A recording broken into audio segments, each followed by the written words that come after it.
Mkuu wa mkoa, mwakilishi wa mkuu wa mkoa, mlitoa maelekezo wakati fulani ya kuruhusu watu kupita kwenye barabara za mwendo kasi. Mkasahau kwamba barabara za mwendo kasi si za kwenu, ni za waziri wa TAMISEMI. Ziko chini ya waziri wa TAMISEMI.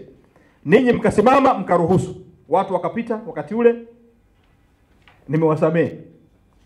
Lakini maelekezo yangu, barabara ya Mbagara yanapita maroli ya tani 30 mpaka tani 40 yanakatiza pale katikati. Barabara imeanza kuharibika. Madhara yake kwenye miradi hii, miradi itakwenda kusimama yote ya World Bank.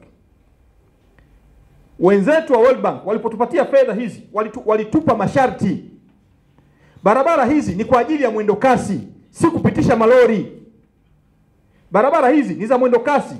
Kwa utaratibu huu mliouanzisha, miradi hii itakuja kukosa pesa, na ninyi ndio watu wa Dar es Salaam mtakuja kulalamika. Sijui mnanielewa vizuri. Barabara Mbagara imekwisha anza kuharibika, hata mwendo kasi haujaanza. Ni kwa sababu mnapitisha malori katikati na mmetoa kibali. Sijui nani aliwapa mamlaka ya kutoa kibali hicho. Kwa sababu mamlaka hayo ni ya kwangu. Barabara hizi zinasimamiwa na DART. DART iko chini yangu. Ninyi mamlaka mliyatoa wapi? Maelekezo yangu, mwambie mkuu wa mkoa, hatuwezi kuruhusu malori kupita katikati ya barabara za mwendo kasi. Haiwezekani. Kwa magari ya abiria itaeleweka. Tunaweza ni bora hata kupitisha magari ya abiria kuliko malori ya tani 30. Na nimeeleweka vizuri. Wekeni utaratibu mzuri, na kabla mjaruhusu leteni wizarani. Sisi ndio wenye mamlaka hayo, si ya kwenu. Mwambie mkuu wa mkoa, sio mamlaka yake. Tumeelewana vizuri eh? Niliwastai tu.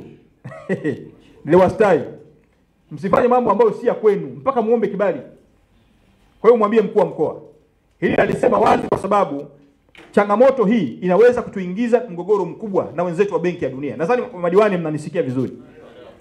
Ninaomba muwaeleweshe wananchi kwenye maeneo yetu. Anayetaka kuwahi majumbani atoke muda unaostahili ili aweze kuwahi nyumbani.